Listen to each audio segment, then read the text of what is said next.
All right, everybody, this is Gabriel, the ProActivator, and today we have a special guest, Mr. Scott Newson, and he's going to be here with us sharing about the ProActivator aspects of his own life.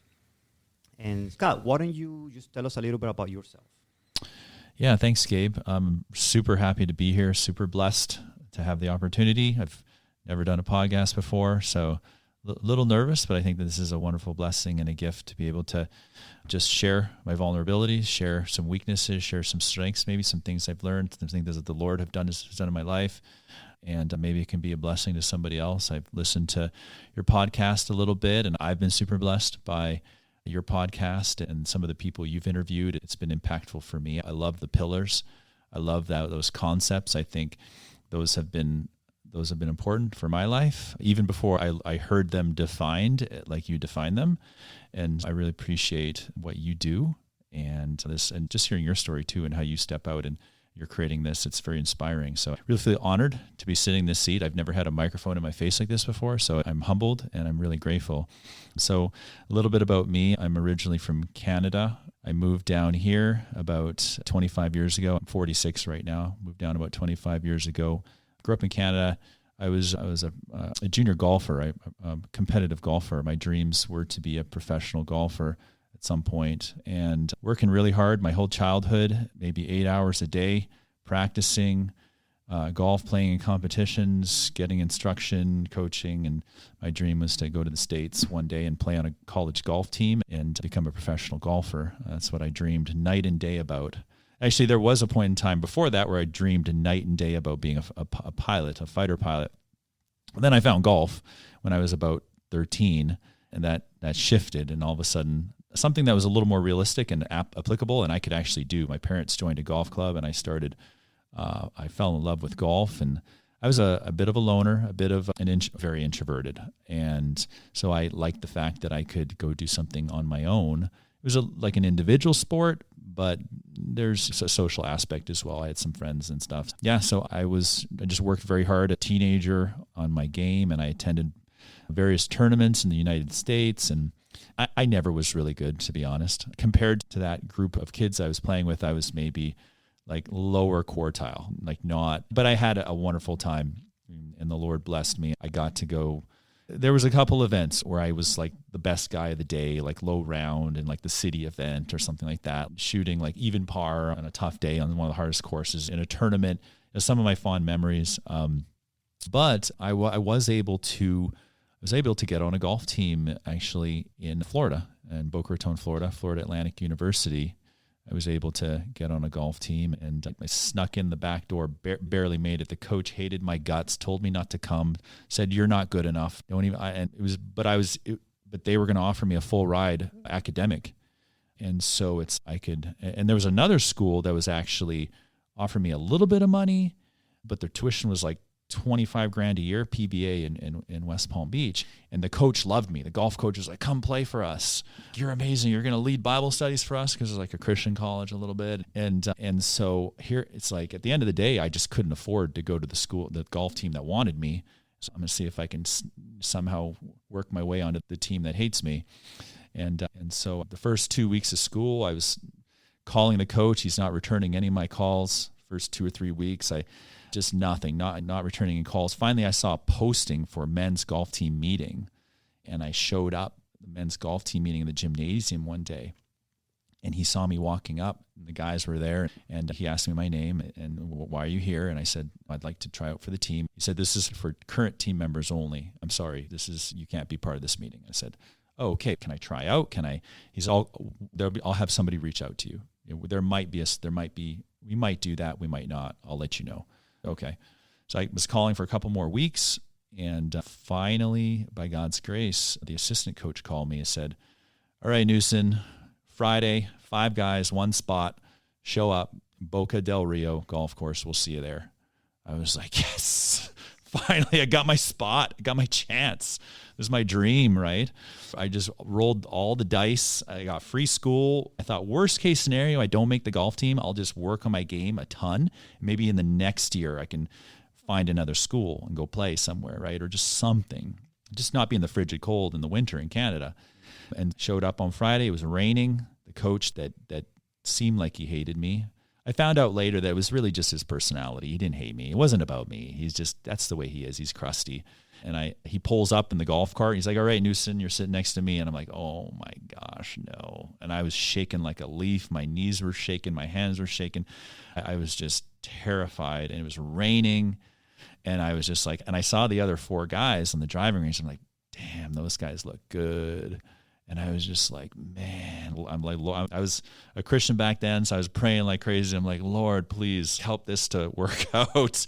Help me to just not collapse from my anxiety. Help me just to make it through this. And somehow, by God's grace, I shot a 39 in the rain and got that one spot and ended up playing on the team for 2.5 years. And it was my dream coming true. I was the worst player on the team, but I made the traveling squad about 3 or 4 times, got all the bells and whistles. They give you free balls, free gloves, free clothes, free $20 a day cash at every tournament. We hop in the van and we travel all over Florida and Georgia and have a blast with 5 other guys going to golf tournaments, playing amazing golf tournaments, playing all the other schools. It was so much fun, and I had a blast those years with the golf team guys. And the Lord let me sneak in the back door. I got in by the skin of my teeth. So that was amazing. But that really brought me to Florida, and I fell in love with Florida. I got my CPA license, and I wanted to originally be a sports psychologist, but I found out that was going to take way too much schooling. I wasn't going to be able to get my green card that way. It wasn't an effective way. But I looked into the business world. I'm like, okay, I can probably find a company that might sponsor me as a Canadian. And got my CPA license. I became an accountant and did 5 years at a global accounting firm named Crowe Horwath. They do auditing and consulting for banks and financial institutions. And I had a good time doing that. And then after that, I did about 10 years managing the corporate finance team at a Fortune 500 company named MasTech. That was great. Wonderful company. Amazing company, wonderful bosses, amazing team. I worked with just incredible people. So a couple of my bosses were just best bosses I ever had. It looked great on paper. I got to fly in the private jet a few times. I got to make good money. I worked in the penthouse. Actually, literally, it's across the street. It's right there. It's MasTech. Yeah, it's like literally that way. And I worked in the penthouse. I worked at the CFO several times. And so it was just it was a wonderful career, and got into management. And my boss, originally I wasn't good enough to get into management, but my boss really helped me to develop. And I remember he had a conversation with me one day when they were looking for a manager in our department, and I was the next senior person down. He pulled me into his office and says, Scott, I don't think you have it. I don't think you have it. And is it okay if we hire somebody over you?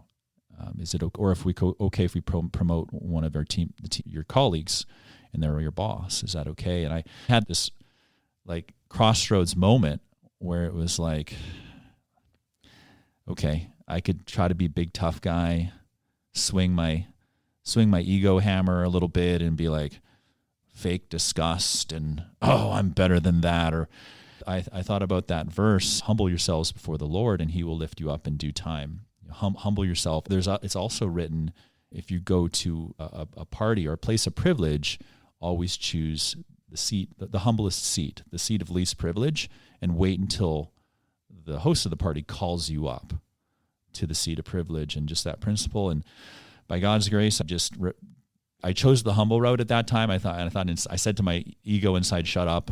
And I'm just like, okay, I'm just going to respond humbly. What else am I going to do here? So I just was like, yeah, that's fine, Ryan. Do what you need to do. And honestly, I think I agree with you. I'm not there yet, but I'm going to get there. I truly believe that I can make it into management, and then I'll be there at some point, God willing. I'm probably not there yet, and you can hire somebody. You can hire them over me, and that's okay. Or you can promote someone, and I'll be a team player. And lo and behold, and I felt pretty good about that after. I'm like, that was the right thing to do. And then about a year and a half later, he calls me into the office. He says, Scott, we're going to give you that manager position. And I was just like, wow. I was just like, whew.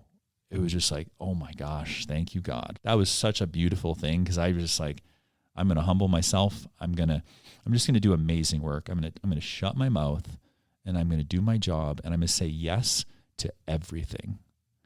Everything they ask me, I'm going to say yes, and I'm going to get it done faster than when they need it. I'm going to get it done better than they want it. All my work products are going to be the best looking reports they've ever seen. I'm going to say, yeah, because I saw guys take the other route where they felt like if I maybe push back a little bit on our managers, like manager. Oh, you got to manage your manager, Scott. You got to push back a little bit. They're giving you all that work. You got to go back to them and say, this is too much. Help. What do you want me to do first? You gave me 17 things. You got to help me prioritize. Scott, you got to push back. And I don't know why. Maybe it was because I was a little vulnerable. I needed a green card. Maybe it was because I was just at a point where I felt like, yeah, humility is the route here, and just I need to bust my ass and I just need to deliver. And so I chose, and there's probably something to that. There's probably are times where you need to go to your manager and say, hey, this is a lot. Can you prioritize some of these things for me? And you need to, or if you're being mistreated, right? You're being mistreated, you need to maybe assertively bring that up and say, hey, listen, you're doing some things that I think I'm not comfortable with. And can we talk about that? There's appropriate ways to deal with that. But I think at that point, I didn't have the emotional intelligence to really see all of that. So I was just like, you know what? I said to myself, I'm going to say yes to everything. I'm the lowest man on the totem pole here. I'm going to say yes to everything. I'm going to get everything done. I'm going to stay till midnight. I'm going to meet all their deadlines. And I have to. There's no choice. I'm not going to go home to mom and dad in Canada. I'm not going home. I can hear my dad saying right now over the phone, I can hear him saying, why don't you come home? Yeah, it didn't really work out for you in Florida. That's okay, son. It didn't really work out. And why don't you come home? It sounds like maybe you need to come home. And it's, no, sorry, not happening. What do you think? That was determination. And the determination came about from the experience you had there with your coworkers and your managers. Where do you think that determination was born from for you to go hard and just say, I'm not going to take no for an answer, and I'm going to move forward, and without any guarantees? And so what do you think that was? Anything specific? Yeah, it's probably fear, because before I had that approach of humility and I am going to knock this out of the park. Before I had that attitude, I tried the other way. I tried acting with almost like a practiced, I tried to be assertive, but it came across as practiced arrogance. And because I wasn't good at it, I didn't have the emotional intelligence. I was just really sloppy with my EQ and my I was young and I thought I had to act.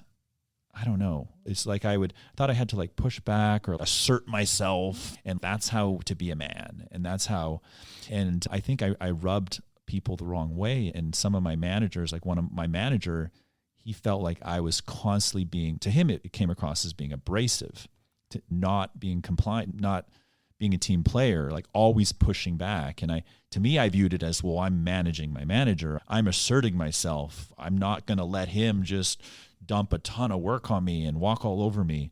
I'm like, he probably respects me for doing this. I'm a legit senior accountant. And so it was just like a stupid emotional track I was on that was blind. I was blind to myself. I was blind to and I don't know how or why I was on that. I honestly just lack of self-awareness. Maybe I was fear, I overcompensated for fear by trying to act tough to try to balance out the truly insecure feeling I had inside, the feeling of inadequacy, the feeling of insecurity, the feeling of not being enough, the feeling of maybe being lesser than others. So I feel like maybe I had to compensate for that so I wouldn't feel that feeling and try to act my way out of that. Maybe I could pretend I'm not that. And I was also afraid so my work situation was based on that job. So so really what came down to was my boss, he called me into his office one day and he called me on it. both bosses, so my manager and then my director. The manager had the issues with me, mentioned it to the director. The director called me into the office with the two of them, and he just confronted me. The director confronted me. He said, Scott, listen, you've been like pushing back on everything. Like everything you're difficult with every project. Like it doesn't feel like you're a team player. You disappear for 5-10 minutes at a time. We don't even know where you go. And your attitude feels negative, and they just confronted me. And all of a sudden, in a second, I saw my existence in the U.S. flash before my eyes because I would have to go home. My work visa was related to that job. And then also in that moment, I saw my error. It was like a mirror on me, and I realized I've been a jackass. I've been overcompensating. I've had that insecure feeling, those feelings of insecurity and just fear. And I'm, instead of just by dealing with those in a healthy way, by finding a mentor, by prayer, by soul searching, by talking about it with maybe accountability partners, by just giving time to develop and grow, I was overcompensating, being heavy-handed with how I would respond to my managers or coworkers. And it just in an instant, I saw it, and I was like, man, I sat for a moment, I'm like, you're right. That's not me. Like wait a minute. It's almost like I knew, like maybe in previous positions, I knew, no, wait a minute. I'm a high performer. I got good grades. I'm the guy who gets the 4.0. I'm just like, wait a minute. I'm like, what's going on here? And this is like the first 3 years of my career. Oh no, this is like year 8. So this is my first 3 years in private accounting, which is a new world. So maybe it was just a different situation for me. But I could see instantly that I was way off. It was so negative, and I could see it. And I took a deep breath, and I apologized. I said, you know what, you're right. And I'm really sorry. You're absolutely right. I'm realizing what you're saying, and it makes sense. And now I'm seeing it. And I told him, and I can still feel right now I feel a little shaky. I feel like the insecurity, the fear of that moment, like it's coming back, like it's fresh. That raw of just that humility is a beautiful thing. It was a beautiful thing. He did such a favor for me that day. Instead of firing me, I said, Ryan, you know what? It's going to change from now on. I'm not going to be that anymore. And that was the turnaround point. And that was the point where I said, because also there was the fear of losing my green card too. And I was like, oh man, no, I can't not succeed. I can't not succeed. That was my why. You want to find your why. You want to find that motivating factor. In this case, is my existence in this country, which all my dreams were attached to. All my dreams. I had bought some real estate at that point. I was building a little bit of an investment portfolio. I had friends at church, maybe a woman that I was interested in or something at that point. It's like your life could just evaporate. So maybe it was a lot of that. And I think that maybe the Lord used that to snap me out of a bad track or mindset, like a blindness, like a pride blindness that I had. I didn't see, and I all of a sudden saw what I was, and I immediately changed, and that's where I adopted the mentality. I remember talking to a coworker, because he still had that old mentality. He was like thinking that he was hot stuff, and he was only like in his second year there. And I said, bro, and I'm like, he's complaining about the management. I'm like, bro, you're just an associate. You're just a senior. You're not in management yet. Neither of us are. We need to say yes to freaking everything. We need to be here earlier, stay late, get everything done on time. We need to make every freaking deadline. I don't care if I have 18 other things that they put on us. We just need to perform and meet all the expectations. And then we've earned the right to maybe schedule a meeting and say, hey, there's a few areas that we think that we want to bring up to you in management. Just say, hey, we're concerned about this. We think the load is a little bit too much. We're working till 2 a.m. Like, we might need some extra help here, an extra person, whatever. Let's not complain before we do it. Let's knock it out of the park. But then after the fact, schedule a meeting if we need to and say, hey, look, I've been having to work till 2 a.m. every night this week to get this done. And we got it done. We hit the deadline, but we need to talk about everything that we have to do on our schedule because it's just too much. And can we have that conversation? Maybe approaching that in a calm, respectful, assertive, just instead of a complaining aspect. So that's the stance I took. And I was so low on the totem pole that I just decided I really didn't say much. I just did everything they told me to do. I tried to do it with excellence. All my reports, I wanted to look perfect and look amazing. And they looked better than my coworkers. And I got compliments for that. And it paid off in 5 years. They after telling me that I'm not good enough to make management in year 4. And my boss even asked me, like, Scott, do you see yourself as just maybe wanting to be like a senior accountant for your whole career? Is that kind of where you see yourself? Or he even thought that might be a thing. And like, for me, it was like, oh my gosh, no, like I want to get into management one day. I want to be an executive. I want to be a director. I want to be those higher levels of where you're actually leading teams and people. And so that was like even like almost an insult that he's asking me that, but it was true because that's what I deserved. And a year later, they brought me into management. And it was the most beautiful thing. And I kept the same humble mentality. There was a few times where I wanted to open my mouth and complain or bitch and moan, and it was just like, Scott, just shut. It doesn't, just say yes to everything and give it your all. And if you can't get it done on the back end, just have a couple good reasons why. Okay, listen, we pushed really hard. We did our best, but we weren't able to hit the deadline because of A, B, or C. And they better be really good reasons. And that's really the way I think to play the corporate politics game is you can't complain on the front end. You can't. You have to be the person that's the team player. You always want to help. You always are eager. You'll take more. And then if you need to, and you give it your all and then you don't hit the deadline, just have few good reasons and just to be able to say, and then they will always remember you as somebody who's always got that great positive attitude, a team player. You're willing to give it your best. And I think that's what they want anyway. They know we're not going to always be perfect delivering on everything. So that's really the reality anyway. So you elevated your mindset to that executive mindset that I was talking about earlier. There's a lot to unpack there, Scott. There's a book that I love reading. It's like my second Bible.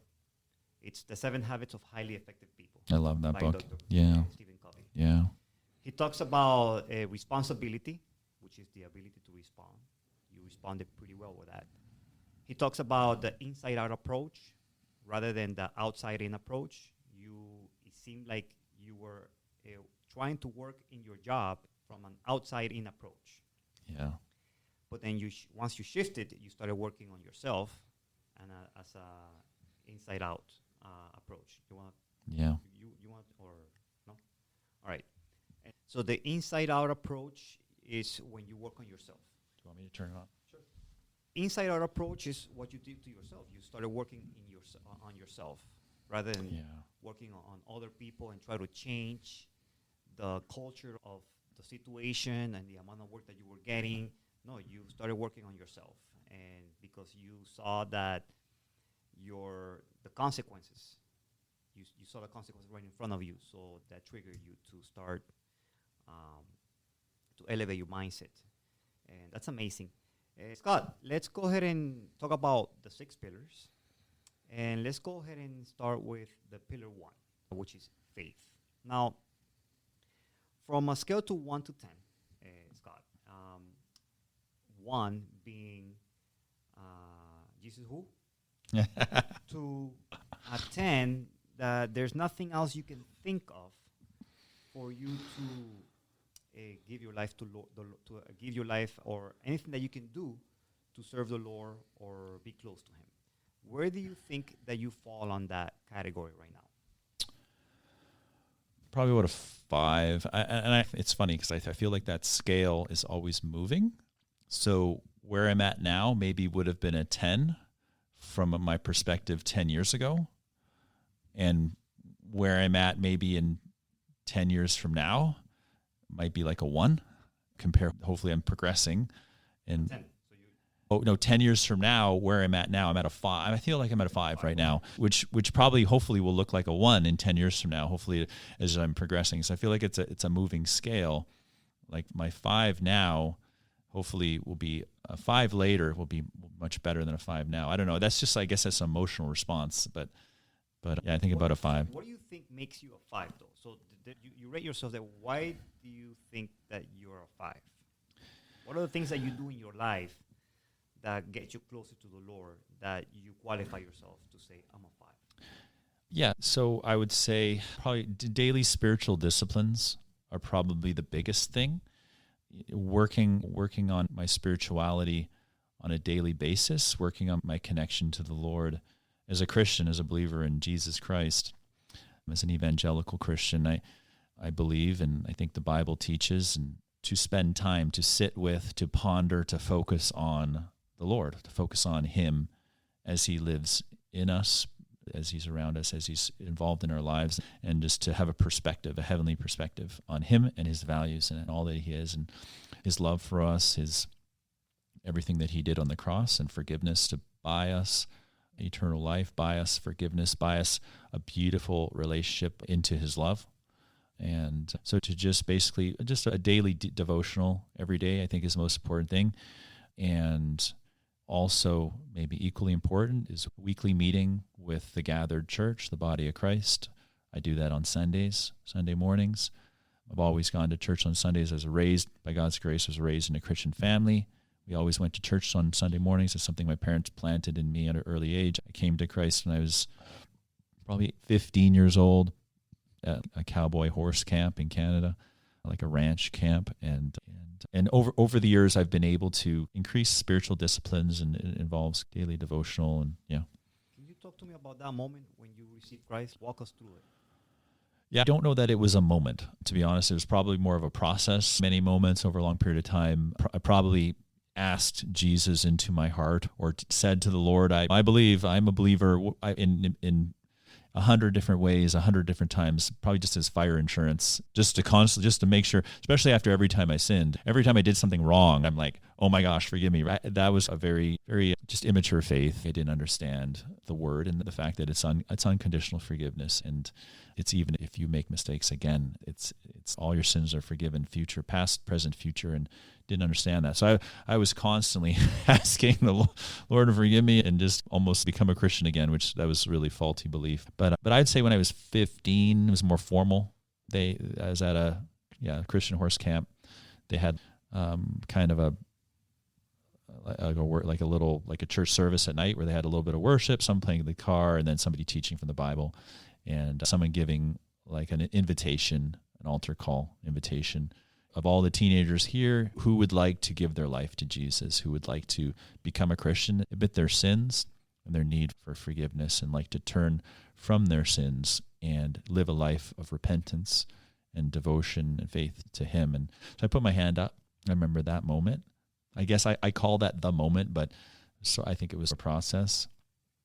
I don't think I magically changed at that point, but that was when I really started, I think, growing. Yeah. Scott, let me ask you something. What is it that is not allowing you to be a 10 right now? What do you think? What else do you think you could be doing now to really elevate you to that 9 or 10? Yeah, that's a great question. Probably just getting up earlier. And spending more time with the Lord every day. I read the Bible every day. I pray every day. I do some journaling just about how I'm feeling. I do journal some prayers, maybe write some things to the Lord. Do some gratitudes, thank the Lord for different things, try to do some gratitude journaling every day. And then I'll try to do 2 calls a day to different accountability partners and brothers I have.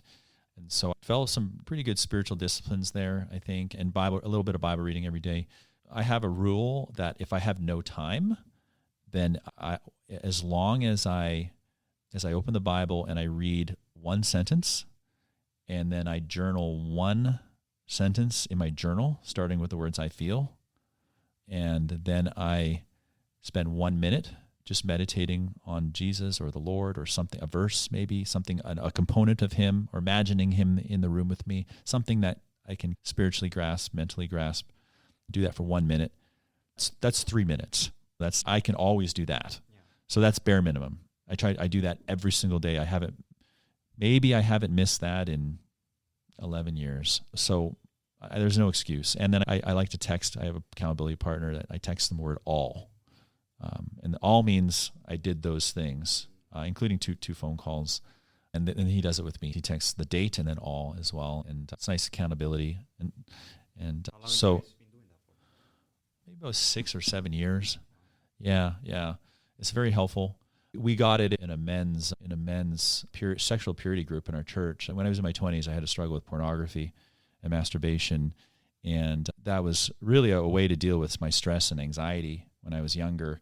I fell into using those types of things. And over time, I discovered a group at my church and a curriculum that was amazing, and the Lord was able to pull me out of that.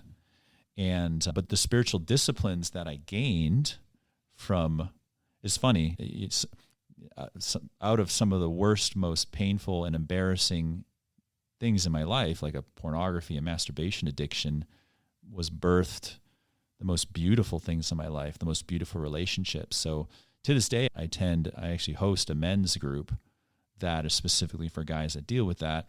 And so over the years, and specifically maybe about 12 or 13 years ago, is when I really had a turning point in that, and really all those spiritual disciplines I learned from that curriculum and those guys and those groups. And so that's when I really started a lot of those spiritual disciplines. I really did it because it helped me keep a spiritually fit sense of health, a healthy spiritual fitness, so that I could avoid my addiction, but also be happy and thrive and grow and do well and see the Lord work in my life more and experience amazing healing. And I did. I experienced incredible healing from that, and the Lord touched my life in amazing ways. So the spiritual disciplines I have now are really birthed out of that. And I make 2 phone calls a day because they're to basically speak to 2 different guys and tell them how I'm doing, how I'm feeling, what am I going through today? What am I going through today? Take 2 minutes just to share, what are you dealing with today? And then the other guy will share with me. And then when we're done, it takes maybe 5-10 minutes. Sometimes we talk longer, but do that every day. I got like maybe 5 or 6 guys that are in my rotation, and I'm in their rotation, and we keep each other accountable, because these types of things, I think 80% of men struggle with, especially nowadays. But we struggle with a ton of other things. It's not just that. And so it's so important to have accountability, male accountability with other men, and other men that you can just share on a regular basis, your crap, your garbage. That living a whole day without acknowledging your feelings, not acknowledging what's going on inside you, any turmoil, struggle, fear, anxiety, and just not getting it out, instead just maybe drowning it in 2 hours of YouTube, or maybe a steak dinner and some alcohol or whatever you drown it in, or eating either food or 5-4 hours of TV, or drown and just not talking about what's going on inside you. That's not a healthy thing. So I love, when you look at King David in the Bible, how did he deal with his emotions? God calls him a man after his own heart, and that guy poured his emotions out on with a pen. He journaled, he wrote about it, and now it's one of the marquee books of all of human history. It's an example for us of how to deal with our emotions, is to express it. Yeah. So, in order for you to reach that level 10, you're saying that you might want to wake up earlier to spend more time. I don't spend enough time. Yeah. I would say, because I'm probably at about like maybe 20 minutes a day in the mornings. Sometimes in the night, I'll be able to sit down with the Lord again, maybe spend 5 minutes. So it's just not enough time. Okay. And life happens. And I've actually, maybe 3 or 4 years ago, I was spending maybe more like 30 minutes or even an hour an hour and a half. If you add up, at lunchtime, I'd come home and I would just spend some time meditating on a Bible verse, because I was a very anxious person. So I can still struggle with that at times. And meditation on the Lord, or a verse or something theme that I really liked in the Word, was very helpful. So I would come home at lunch when I was stressed out of my mind from my job, and I would just try to find something like Isaiah 43:4. For you're precious and honored in my sight, and because I love you, it's the verse. So I'll just meditate on that for an hour, and it calms my mind. I'm meditating on the Lord's love for me. And that can be a healing thing too. Like, no matter what I'm going through, God loves me. He's there for me.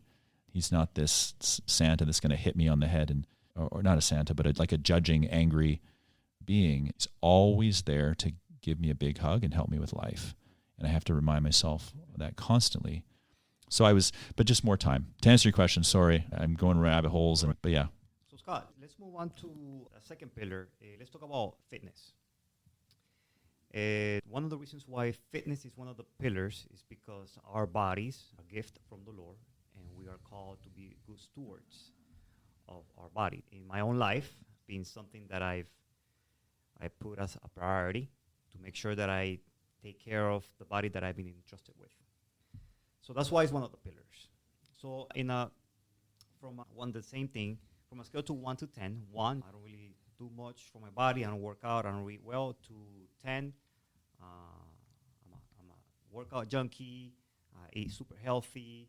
Where do you think you fall on that category? Maybe a 6 or a 7. Yeah. So what do you think you were, a 6 or 7? So, yeah, for the last 10 to 15 years, I've been running maybe 3 or 4 times a week, or playing basketball. That's been pretty consistent over the years. I have a basketball court actually right near here. So when I worked at Mastech, I would just take an hour and 15-minute lunch, and I live across the street from work. So I would just go, or they had a gym inside the building. I did that too sometimes, and they had a shower in the building. So I could go work out and then go and shower and go back to work, or I could go play basketball I had about 25 minutes on the court if I was quick, and then I could get back to my desk in time. And so I was doing that for probably 8 years. Most of the days I was playing basketball Monday to Friday. It was wonderful. As we get some sunshine, it's 12 noon, out in the sunshine, fresh air every day. It was so helpful for my anxiety issues. That was incredibly healing for me. An amazing blessing to be able to do that. And then when I started my own business about 8 years ago, I was doing part-time for about 5 years, and then about 4 years. And then the last 4 years I've been full-time. But now that I have my own business, I'm continuing to do the same thing. However, this year, since I got married in April, for some reason, my business is really way busier. It's crazy. It's really doing well by God's grace. I'm doing very well. I'm very blessed and happy with it. But me meeting with so many people, I have less time to go play basketball at lunch. So I've been walking at night with my wife now. We just go for a walk, which for me doesn't feel enough. I want to get the cardio up. So I want to get back to doing that. And this year it's been like once a week. I'll meet with the guys, play ball on Saturday mornings sometimes, either my church guys or at the J. And so I can work on that. The walking is something, and I'm very grateful for that. And it's a great time with my wife. We can share, we can talk, it's a lot of fun. We laugh, it's therapeutic. It's maybe 9 p.m., 9:30 p.m. So it's really nice, beautiful outside. It's just nice to connect. She likes to exercise too because she's 7 months pregnant. But I need to prioritize getting out at lunchtime again, and even just 20 minutes going for a run. I need to get back to prioritizing that, and I just haven't. That's an area where I'm compromising right now. So that's why I would say a 6. Okay. Yeah. So you're saying, enable for you to get to 9 or 10, you're saying that more activity in a daily basis? Yeah, I would say just getting back to devoting an hour at lunchtime. I usually eat at my desk. I'll get like a little salad. I'll eat while I'm working, and then take an hour and go run to the basketball court, come back, shower, get back to work within an hour. I can usually do that between 12 and 1. I was doing that for years, really consistently. So I was probably at a 10, my 10 for me, because also I eat very healthy, and I was even eating way healthier because my roommate had a scare. At the time when I wasn't married, I had a roommate for several years, and a wonderful roommate. It was another Christian guy, iron sharpening iron. We had an awesome time living together, and he had a scare with a major health issue. So he had to go vegan. He had to go very healthy diet for 6 straight months, no animal products. And ultimately, by God's grace, it healed his sickness. And I went with him. I wanted to know what that was like. And so that really transformed my diet. And I discovered no soda, no sugar, no dessert, no pizza, no burgers. I was vegan for breakfast and lunch. And sometimes I'd have lean turkey, lean chicken at night, fish, probably a lot of white meat, maybe red meat once every couple months. I was juicing every day. We would juice, and that really started the habit for us. And we ended up doing that for 8 years, juicing carrots, celery, lemons, ginger every morning. I would prepare it at night. I'd set everything aside, then he would juice in the morning and have it ready. So let's just tag team. I started doing that with my wife a little bit since we've been married. I got to really be more consistent. And then have a banana. So I try to eat a few. I heard of Dr. Furman. He's called a nutritarian is his theory. And he says to eat G-BOMBS is his acronym. And that's G stands for greens, B stands for berries and beans, O stands for onions, M for mushrooms, B for, I guess, berries or beans, and then S for seeds. Every day, eat lots of those things. And so I was really trying to do that. So I try to eat berries every morning. I just have a handful of blackberries or blueberries every morning. The second I wake up, kind of like vitamins. I take them. I just shove them in every morning. And then I do a big handful of spinach every morning, just like a vitamin. I just see it like a vitamin. Because I was like, back then I was, man, I'll go an entire freaking day and I didn't eat one vegetable. I didn't eat one green. I had like just processed carbs, processed foods in a package, like, and no raw anything. And that was so convicting. So I started doing that, and I've been doing that for 10 years. And try to eat a healthy lunch, like a salad or a wrap. Try to just really stay healthy there. No fried food. No, maybe a little bit of cheese, like a little bit of feta cheese in your salad. Just a little bit of a treat, but and also organic. Try to really stay away from organic and toxic things with chemicals, because nowadays everybody knows somebody with cancer. We live in a toxic environment. All the cleaners that we use, everything around us, the foods we're eating, it's crazy. So I think everybody's more attentive to that now, and we're trying to do that too. And then dinner time, I'm trying to do like big salads. My wife and I do that now, and just have a really big salad with like raw broccoli, raw. I'm always telling her, let's make sure there's some raw things in there with seeds, sesame seeds, pickled beets, red onions. I love red onions, kale, and then she'll put like a nice cooked salmon on top for the protein, or like a piece of chicken, roasted chicken. So we eat pretty healthy. I've been doing that for many years. So just I need to get back to the juicing every morning, and then get back to up the exercise. Get back to, which I love doing. It's so much fun. It's just I have all these meetings pulling me too. It's like all this work. So it's like got to figure out a way to prioritize that personal time for exercise. And just commit a little bit, tighten up the screws a little bit on the juicing and the health, the food side. What about weightlifting? I used to do that. When I was 32, I had open heart surgery. I had a mitral valve prolapse my whole life as childhood, heart palpitations. I was always super skinny. And then in my late 20s, when I was at Mass Tech, I actually would go to the gym every day, and I did heavy weightlifting, which was probably too much. And I think that did heart damage, because that accelerated my mitral valve prolapse. And my cardiologist told me one day that you need open heart surgery. Too much blood's going the wrong way in your mitral valve. So they say scientifically there's no proof that weightlifting damages your heart. And for 99% of people, that's probably the truth. But I think for me, because I had that pre-existing mitral valve prolapse, I was pushing way too heavy. I put on 20 pounds of muscle. I'm 6'1", 165 pounds. So I was like 189. I put on 20 pounds of muscle. I loved the way I looked. It was awesome.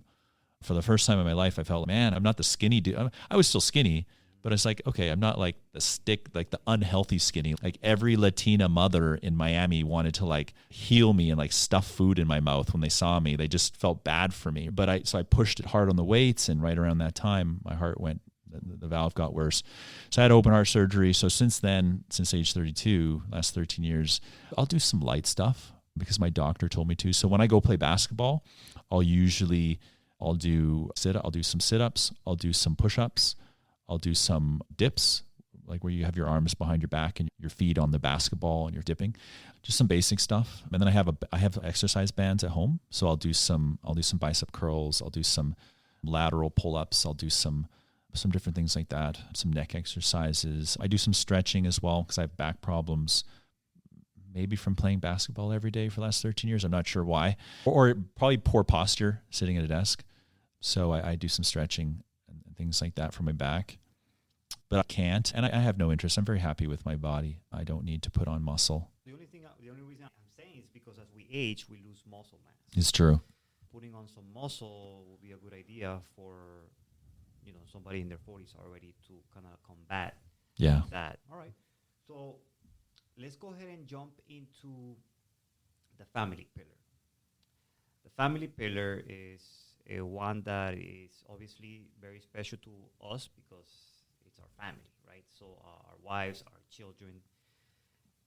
But a lot of times we could neglect it because of work and any other situations, right? So in my life, I made it a priority to make sure that was something that I was going to be focused on and be present.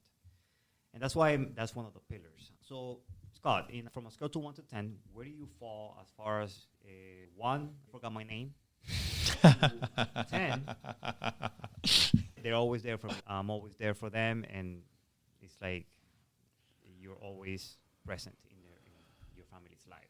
What do you think I feel like I do a pretty good job on that by God's grace. I think I'm probably about a 9 right now. I think I just say 10 because I'm sure there's always room for improvement.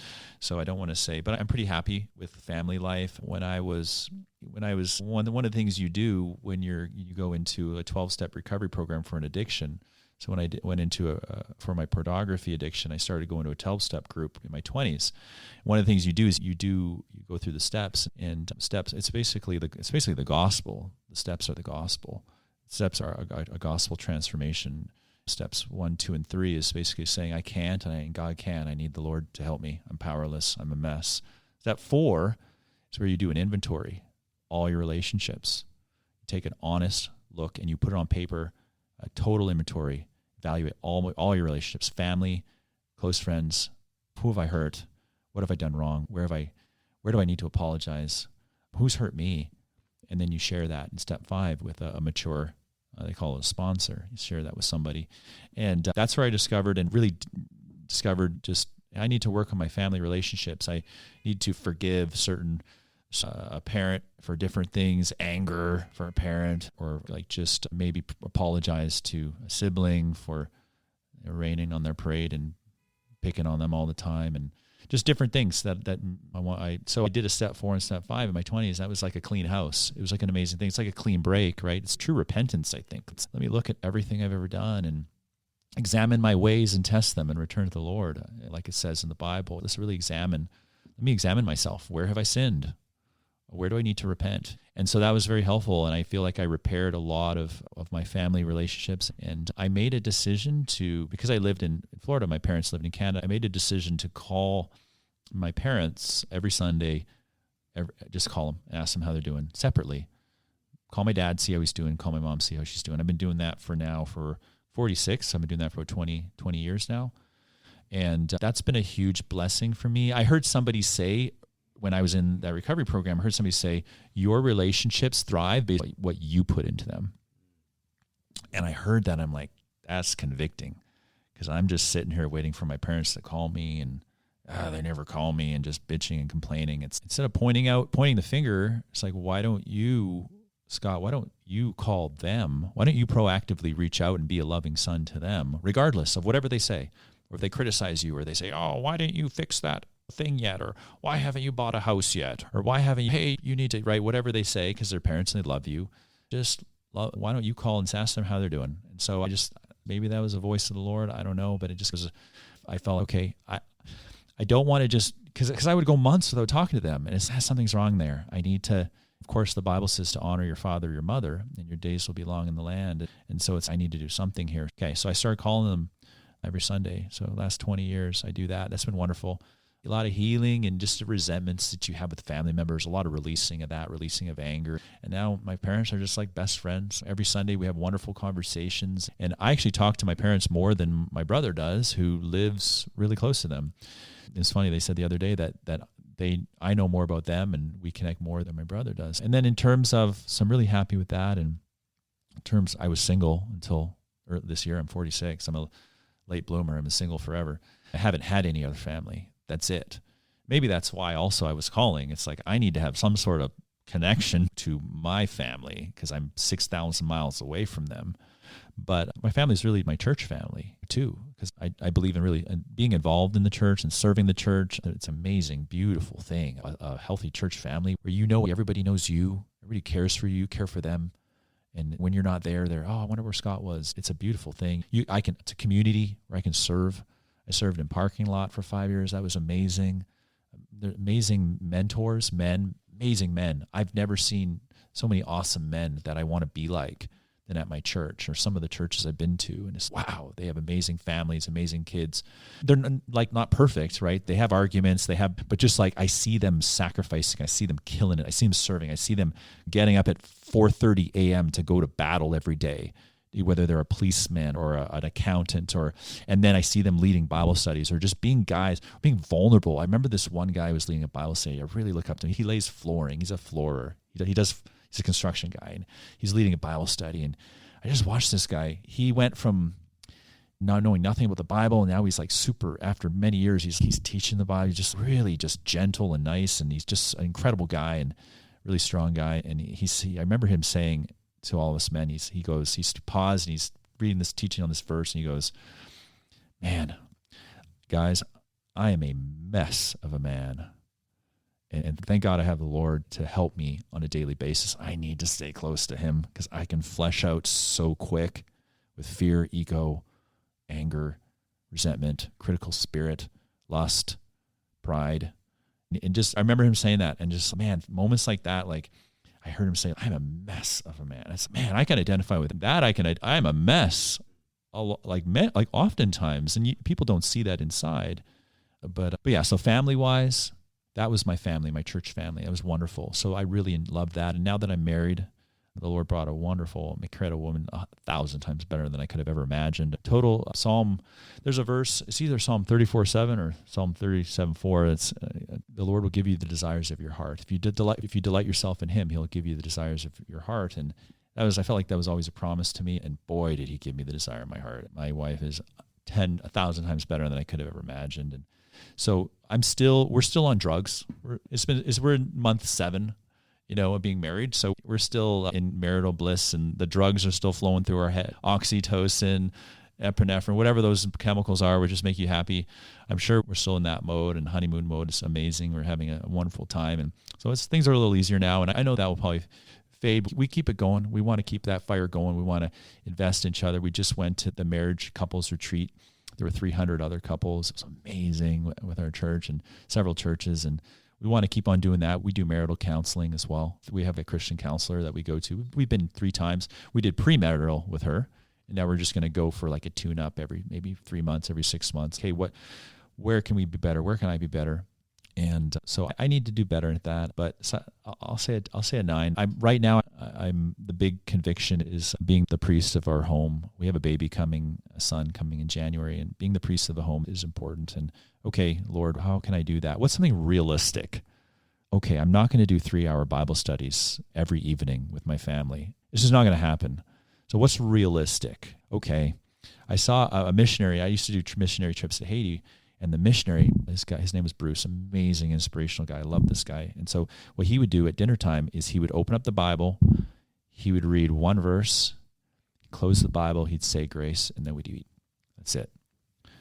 And I was like, man, I could do that. Like, I can do that. I don't know that I can be an amazing preacher and say these amazing inspirational things to my wife every night and my family, but I can do that.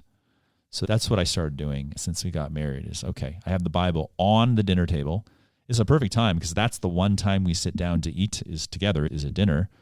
And so I pull out the Bible. I have a little flag, so it's easy. I flip right to the spot we left off. We're going through Psalms. I'll read maybe 2 more verses. If it's a theme, I might go with 3 or 4. Read if I see like a theme there. We hold hands and pray and close the Bible, and that's it. So I can do that. It takes 5 minutes. We're having a son soon, which is congratulations. Thank you. That's amazing. I have 2 sons. Oh, wow.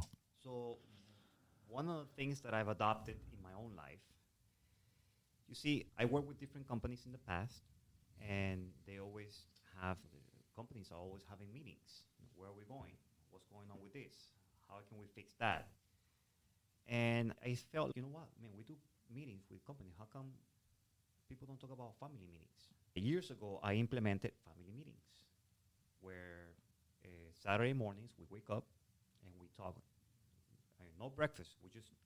We have a legitimate meeting where I have a sheet of paper for everybody on the topics that we're going to talk about.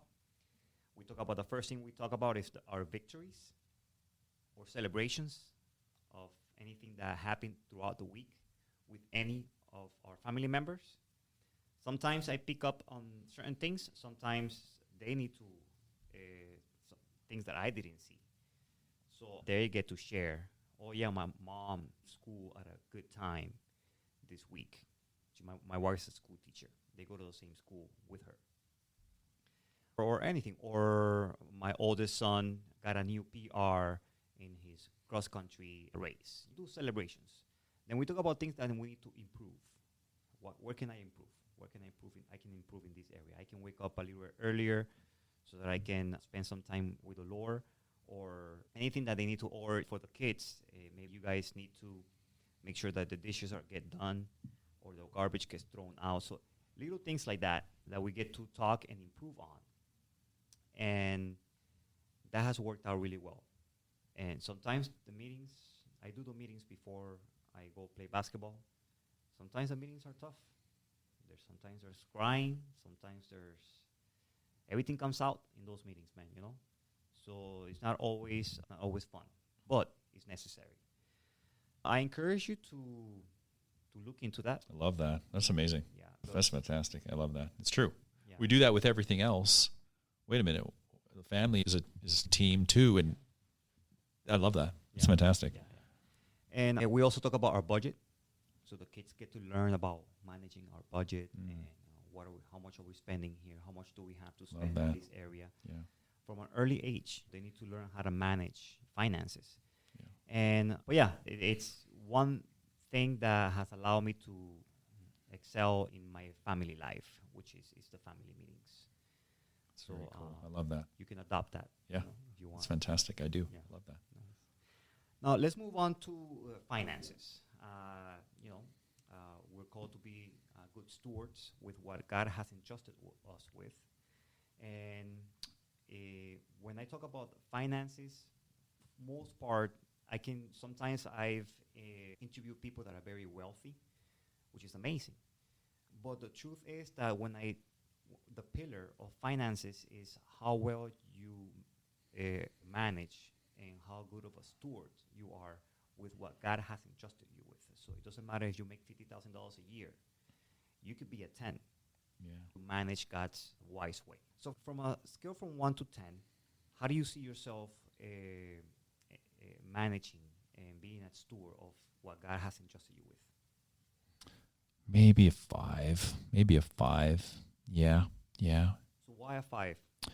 I do. I spend a lot of time working, so I view a lot of my impact on the kingdom is, I think, not only my ministry is serving people with my profession, and I serve the gospel, I serve Jesus by doing my career and serving people well, and working as if under the Lord, and working with integrity and getting opportunities to share my faith and bring that into my work. But I think I'm one of those people who obviously I'm not in full-time ministry, so I can help financially. And so I believe that those of us who are blessed to just live, I like to think like, I compare myself to missionaries. They go to third world countries. I have friends and colleagues who do that, and they're just they could stay here. They could get a top paying job. They could make maybe more, do financially better than me. They're so talented, and they choose to go to a place where they're gonna give of their time. They're gonna take risks, and they're gonna choose an uncomfortable life, a much more uncomfortable life.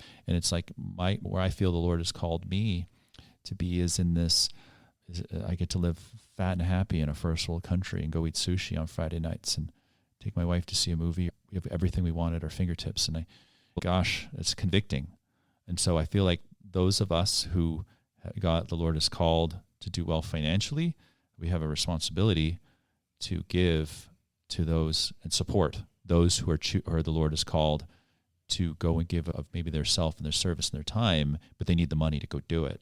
So I feel like I have to be held accountable. I feel like we're all going to be held accountable one day. We're going to be before the judgment seat of Christ, and we're going to have to be accountable for what we've done with our money. And so I believe in that a lot. I have a heart I try to tie the 10th of my time every week with my financial advisory practice to helping people who have no money, giving back to the community in some way, whether it's speaking events, going to school, speaking to kids, nonprofits, or sitting down one-on-one with people who don't have any money. But mostly I like really sitting down with missionaries and pastors and ministry folks who are almost like a missionary. It's very hard for a missionary to, when they're raising money to go to Haiti, to also say, oh, by the way, can you give me an extra $100 a month so I can get with a wealth management firm and build a big investment account for my retirement?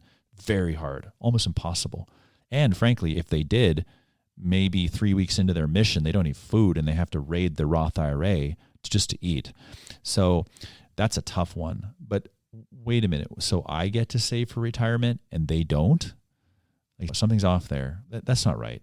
Like, they should. So I believe in supporting missionaries big time. Like, they should have, those of us who can give and support, it should help them. They should have the ability to have an organization back them up, like Crossworld or some of these missions organizations, where they set up a 401k, set up some benefits for their future, set up something that protect them, or college fund for kids, or some of those financial things that we all take for granted here. They should be able to have some of those things. And so I'm very passionate about that, and sitting down with missionaries and helping them do that. Even if I even have this concept, I haven't really done it yet, but what if we just show up? Because most missionaries are like, yeah, I'd love to put money in, but I don't have money, barely any money to eat. But it's like, hey, what if we show up with $1,000 in a Roth IRA? Like, how would that sound? Okay, maybe we'll do that. So I don't know. I have a concept like that. Maybe somebody will materialize and I'll do that. But yeah. So in terms of finances, I think I'm a 5 because I do the tithe. I believe in the tithe. I don't believe it's like it's an Old Testament thing, so it's not required. And God appreciates it. God loves a joyful giver, so you have to give out of joy. It's not out of obligation. But I think it's a good rule of thumb. Everything is the Lord's. Everything I have, everything we have. I think the Bible teaches our bodies. It's not just our finances, our time, our treasure, our talents. Everything is the Lord's, and everything has to be for Him. Everything has to be. But financially, I think the tithe is a good rule of thumb to start with. Give back. He gives us 100%. We just get. It's like a nice token. Let's give back 10%. It's a good start. And then from there, individual passions that you see, passion projects that you want to support, or you feel called to support. We try to do that. My wife and I've done that before I was married. Usually missionary. I love missionaries, supporting missionaries, international missionaries. I'm curious to know, how come you're not a 9 or a 10 in that area?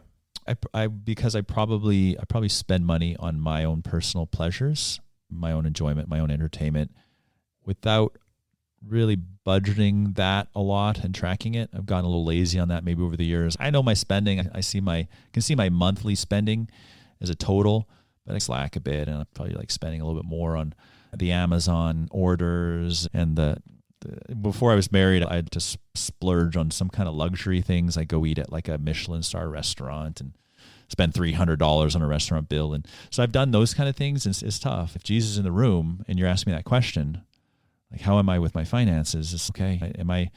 What's a good balance? What's a good balance? And I like to just look at like mature men that in my life, and I look at and they have a balance. Like some of them that have a lot of money, they do enjoy. And my dad's always taught me, like, it's not wrong to have a lot of money. It's not evil, and you can enjoy it. If you can afford to buy a Porsche, go, and you're honoring the Lord with your finances real well, and it's easily in your budget, go get one, enjoy it. And if you maybe ask the Lord about if you're going to do a lot of luxury spending, ask the Lord, hey Lord, what do you think? Can I do this? Is this okay? What do you think? Real anything in my heart. If I may be chasing after mansions and fancy cars and maybe too much, and I'm not super wealthy, but I'm just thinking just that topic is an interesting thing. And I think I say I'm not a 10 because I spend on myself maybe a little bit too much. And then what's too much? You have to define that. So probably what I need to do is revisit my budget and sit with my wife now that I'm married and actually determine what's a reasonable amount before the Lord, pray about it. Okay, this is a reasonable amount. There's some blow money in there. There's some fun money. There's some money where I could go spend maybe once a month on a super expensive restaurant or something. Maybe I can have the budget for a nice luxury car if it's in the budget, and I pray about it. Maybe not, but let's at least maybe do a budget. And I teach people this all the time. I just haven't revisited it in a few years, so I probably due to do it, and then come up with a number, and then that's your number. And then you have that budget and you revisit it every month. And if you go over, then you feel guilty. If you don't, then you can enjoy those luxuries with guilt-free because you've taken that, you've looked at it, you've made the decision, and you don't have to waffle on it. Now, when I go 3 or 4 years like I have, now I just feel guilty about every dollar I spend on myself. That's a little bit luxury, right? So I need to probably go back and just take a look at things, set a budget. And I'm a freaking accountant. This is my space, so it'd be so easy to do. And I do it. Like maybe it's been a few years since I really buckled down. Now that I'm married, I should do that. Really take a look at things. But I do like high level looks every 6 months or so, but I could probably do more. Probably spending a little too much money on Amazon. And you can't say a 10 because if Jesus is in the room, it's just, oh man, I think about every little splurge and guilty pleasure that I went and ate it. I think it's fine. You're good, but as long as you pay attention, because I think what might not make you a 10 is that you're not paying attention. You're not detailed. You just, okay, yeah, we could do this, but so I think that's what it is. So you can easily be a 10 as long and not have that guilt. Yeah. So you're good, bro. I think you'll be fine. And we're going to talk about that later, but right now, let's jump into one of the pillars that has become a staple in my life as of late. Because it really, really changed a lot of how I view my life, and that's the focus. The pillar of focus. Now, focus is how well we manage our time and how well we are in not allowing distractions to rob our time. You touched on time a few minutes ago. So let me ask you something. How focused are you from a level from 1 to 10? It's like 1, I'm super distracted, or 10, I'm like locked in. Where do you think that you fall on that category? That's a great question. Probably, and that's a tough one. I probably say a 5 as well. It's just so tough to say because I think right now I think about my professional focus, like at work. That's really my big thing, is I need to focus well during my day for work. But also, it's true, especially personal is important too on the weekends. Maybe a 5 to a 7. I could maybe say a 7 because by God's grace, I've done well. I've accomplished a lot. I'm very grateful.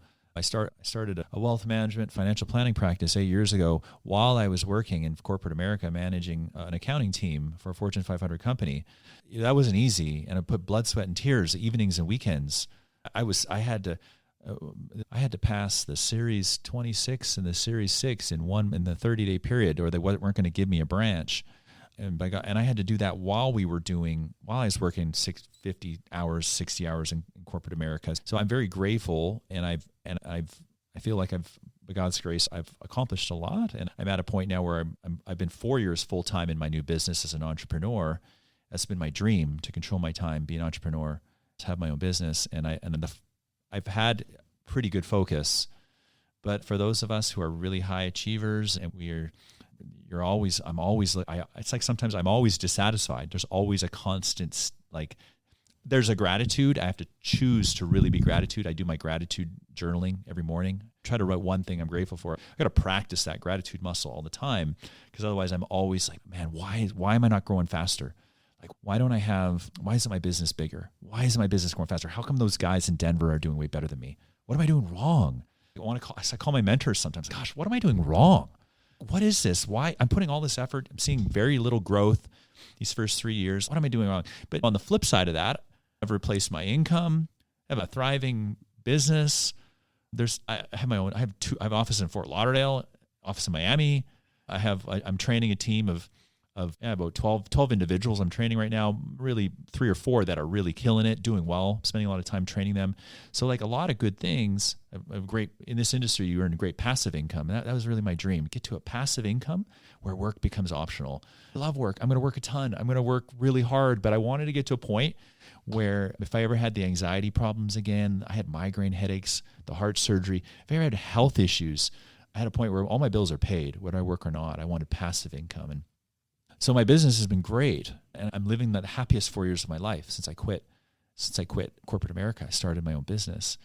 But it's like there's just a constant hunger for that next step, looking at people ahead of me. And so focus, I would say, between a 5 and a 7. Like I'm probably above average focus compared to my peers who started at the same time in our business, in our industry. I think I learned a lot of that the daily habits, the commitment to accountability about your daily habits, telling somebody, remembering why are you doing this thing, what are your goals, and then what are the action steps, the daily action steps to slowly get to your goals? And then what's your accountability to make sure you're being accountable about those daily action steps? I learned a lot about that in my early 12-step recovery because I had to do that to break free from pornography addiction. It was terrible. It was destroying me. And so you learn accountability. You learn, I can't do this alone. And so accountability is super important. And so I just apply a lot of those principles to growing a business and being accountable, and been pretty disciplined after 9 a.m. I'm just not a morning guy for some reason. I want to be I want to be like a 5 a.m. disciplined guy. For some reason, I'm a super disciplined guy after 9 a.m. But there's growth. There's room for growth there. And I get caught up in unconscious avoidance behaviors where I'm avoiding the 2 or 3 things I need to do to grow my business every day because I'm afraid of what people will think. I'm afraid of success, or I'm afraid of change. I'm afraid of getting out of my comfort zone. And I'll get stuck in doing shadow boxing, in daily work activities that look like I'm accomplishing something but are not really going to generate or grow my business, and getting stuck in the email inbox for 3 hours, or why don't I go, I need to learn about this certain investment strategy or tax strategy, and I waste 4 hours. And is that going to help maybe one client this year? Why did I do that? I was just avoiding doing my marketing, making my phone calls, doing my prospecting, doing my networking, meeting people. That's the scary part for me sometimes as an introvert. So focus needs to get better. I need to be laser focused on 3 or 4 things that I need to do every day. Once I get those things done, hey, then I can do all that other crap, check my email, call people back, answer the text messages. But I have to, That's the quadrant of time management. Do you remember that? Or heard of that? It sounds familiar. It was an idea that President Eisenhower came up with. Even in the 50s, people were so distracted. The quadrant is one of my favorite topics to share and to teach, even at the conference that I did and even at the book club. The things that once you start seeing the quadrant of time management, then you can pinpoint where you're at. So quadrant 1 is urgent and important. Those are things that pull to our attention right away. If your wife calls you, you need to answer that right now. Look, my wife's at the hospital. You drop everything. You go do that. That's normal. We always are going to have things in our quadrant 1, urgent and important. Yeah. Now, but it can also be a negative quadrant because we neglect. Okay, so what do I mean by that? And you'll know in a little bit. So let's go to quadrant 2. Quadrant 2 is important, but it's not urgent. Those are the things that we need to do, like you were saying right now. Laser focus, make your phone calls, read your Bible. You do a lot of quadrant 2 activity. You already do that already. So you call your parents. You work on your relationships. That's quadrant 2. You already do a lot of the stuff. That's why you've been successful in many areas of your life. And then quadrant 3 activities is what you were just saying right now. Quadrant 3 is that we make him there. It's not important, but we make him urgent. It's important. We make them urgent. So that's what you were saying right now of your emails and your inbox. And we spend a lot of time there too. Why? Because we want to escape from quadrant 2. Yeah. And then quadrant 4 is not important and it's not urgent. Yeah. So those are the time wasters. Yeah. Netflix, TikTok, Instagram, Facebook, all those things. Yeah. Which Netflix can be a quadrant 2 because sometimes we need to rest, right? But Yeah. a lot of times we just get lost in there. Yeah. But quadrant 4 is just time wasters. And then most of America, right, they spend a lot of time in quadrant 1 because they're reactive. They live very reactive lives because they're neglecting doing a budget. They're neglecting their relationships. They're neglecting their health. And then what happens? Quadrant 1 knocks at their door. They start having issues with their families, or they can't pay bills because they haven't really followed a budget. They've been ignoring quadrant 2. They have a heart issue, or there's something going on with their health because they've been ignoring quadrant 2. They haven't been to the gym, stuff like that, right? Most of Americans, they spend their lives reactive in quadrant 1. They go quadrant 3, very little quadrant 2, and then they escape in quadrant 4. They escape to, let me just watch this and get a little bit of entertainment. So once you start seeing, okay, once there's going to be a time where you're going to be in your email and you're going to say, oh man, this is a quadrant 3 activity. I need to live in quadrant 2. That's where you win. I have to tell you, once I learned all that, I started shifting little by little, because you can't just go to quadrant 2 all of a sudden. You have to practice at it. But once you start living in quadrant 2 for the most of your life, that's the important, not urgent. Right. Important, not urgent. Yeah. For example, like your budget or your health or working out or calling your parents. That's important, but it's not urgent. If you don't call them this week, nothing's going to happen. Yeah. That's what happens. If you live in quadrant 2, everything else, you're not going to live a reactive life. True. You're not going to have to be putting out any fires in quadrant 1. Yeah. You're only going to do in quadrant 1, you're going to be comfortable. You still got to do things. Your wife calls because she's in the hospital. You still have to attend to that. That's quadrant 1. Yeah. But it's not going to be things that you impose on yourself, because you've already been working in quadrant 2. You're not living a reactive life. Yeah. You're living a proactive life, because your time is right here. And you get to choose where to go. And you don't go to quadrant 3. You don't spend time there anymore. Yeah. That's non-existing. It's the not important, urgent. Yes. It's not important, but we make it urgent. We make it urgent. Okay. That's true. Going to this. Why? Because you're trying to escape from the real work, which is the focus work, which is in quadrant 2. Yeah.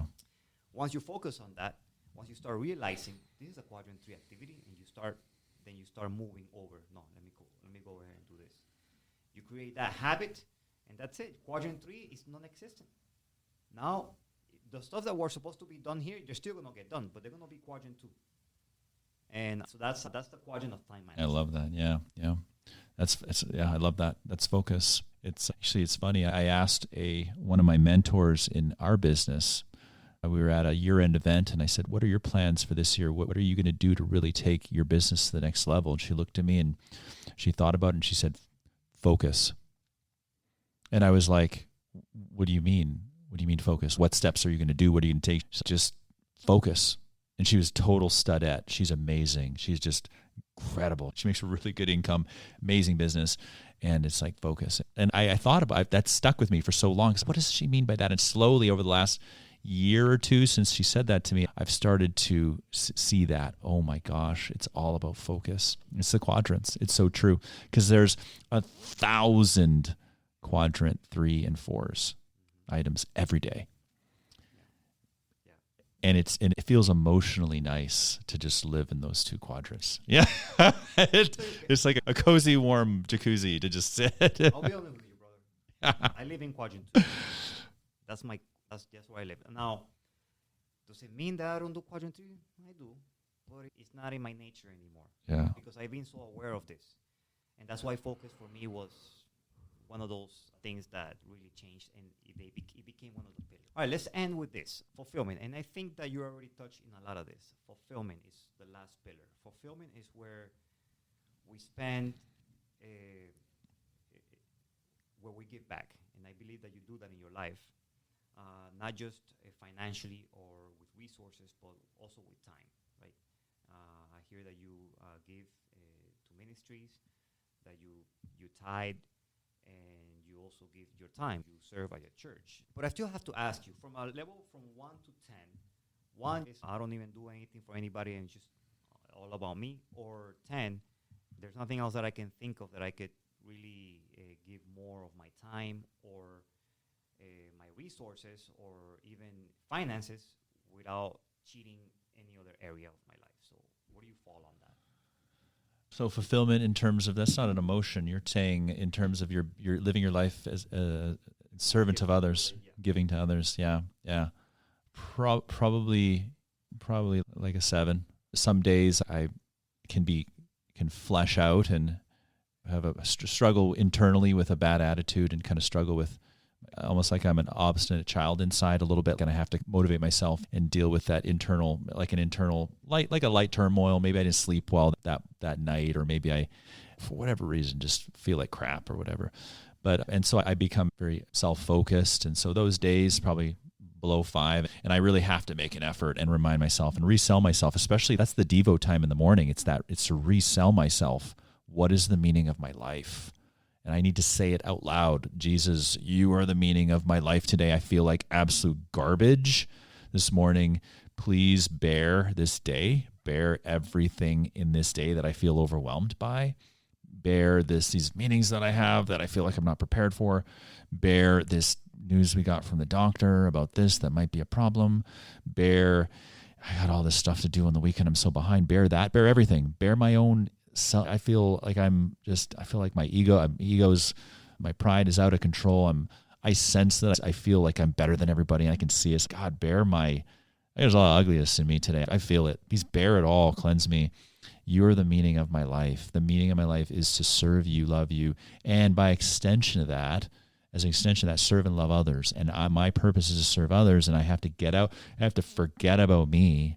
And that's one of the other wonderful things about my men's group is we're constantly going through a curriculum that's based on those gospel-centered ideas, those 12-step group ideas, which is a life of service. Step 12 is being of service to others, constant, living a life of service and giving to others, forgetting about ourselves. And living a life that way will produce the most great satisfaction and memories of gladness when I'm on my deathbed. Like when you're looking back, like those are the things that I'm gonna remember. I listened to a podcaster and he talked about that last week. He talked about start at the end. Imagine your funeral. When you're looking back, what do you want people to say about you?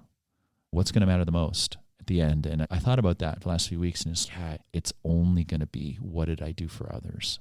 It's only going to be those family relationships. It's only going to be those people that I maybe served or helped or selflessly, like with no ambition. And that's tough because why am I not a 10? Because I know inside a lot of what I do is for show. Like when I serve at the church, I want to look good. I want the pastor to see me. You know what I mean? I want to look like, I want to impress others. There's always a hint of that inside, and that's the flesh, and I have to surrender that constantly. And the more I can surrender that, the closer I am to the Lord. And if I can spend more time with him, there'll be more of him inside. And that's maybe not a biblical concept, but there'll be a closer connection, a better conscious awareness of Jesus inside me. And if I spend more time with him, I'm more like him. And then there's less of that selfish motivation thread woven into me in everything that I do. There's less ego. There's less me monster, right? Wrecking my day and there's more ability to just Lord, take out the selfishness out of me. Help me to serve unconditionally. There's a friend of mine who's sight impaired, and he's an older guy, and I love this guy, amazing blessing in my life. I have to help him with different things sometimes, and the flesh in me is, oh man, he needs to get a service. I can't continually take him to these appointments, and I can't. But then on the spiritual side, I'm thinking, man, this is a true act of service where I don't want to do it, and it takes my time, it takes my valuable time. But this is probably worth the most when I get to heaven, and the Apostle Paul is there, Peter's there, and so what did you do for the Lord? And so this is one of those things. Am I only serving the Lord in the things that are super convenient to me, and the things that I get a lot out of it? There's got to be a few things that cause a little bit of discomfort, and frankly, those are probably the things that are going to be worth the most. And Scott, just shut up and do this with a pause. Just enjoy, be grateful for these opportunities to serve others, where it inconveniences you, and maybe this or that person is not grateful for your help, and they complain or whatever when you do something for somebody, and they complain. But Jesus was the best example of love when he went to the cross and he died for us while we're still sinners, while we still were estranged from him, and we didn't want him, and all these people rejected him, and showed a greatest act of love, and that's the example. And so I need to just try to really, that's why I want to spend more time with the Lord in the mornings, is just to really connect with that, his love. And if I'm connecting more with his unconditional love for me in the mornings, and just how he's there to love me regardless. He's always there to give me a big hug, to help me with life every morning, no matter what. He's there to just not wag the finger, he's always there. That's what the Bible teaches. Big hug, love, unconditional love, and help me with my day. That's constant. So when I experience that, then I can go, and with less ego, less pride, less selfishness, less lust, less resentment, less critical spirit, I can go through my day, and I can do acts of kindness probably need to maybe set up a standard to do one thing, make somebody smile every day or something. I heard an older guy say that the other day. He tries to make one person smile every day. It sounds trite. It sounds simple. And it sounds like, oh, that sounds stupid. What's that? Changing the world. But that gets you in the habit of looking for that moment where you can make someone smile. It's a tiny thing, but those little things cause you to maybe you find yourself making more people smile, and it's just one thing. But so the way I was like thinking the last week when I heard that, man, I need to do that. Make one person smile just give a compliment or something. And it gets you out of your head, out of self-focus, self-obsession. Me, I want this, I want that. That's the constant obsession inside me, what I want.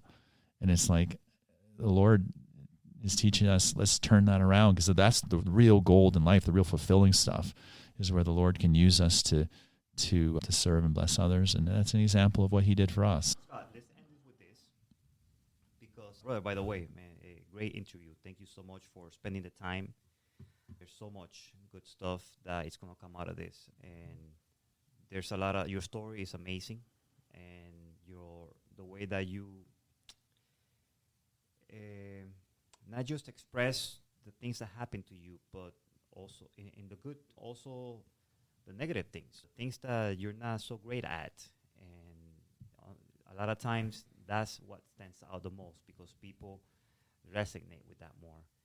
People say, you know what, I'm like that. Scott is going through that. I'm going through that too, so he's speaking to me directly. So thank you for that, brother.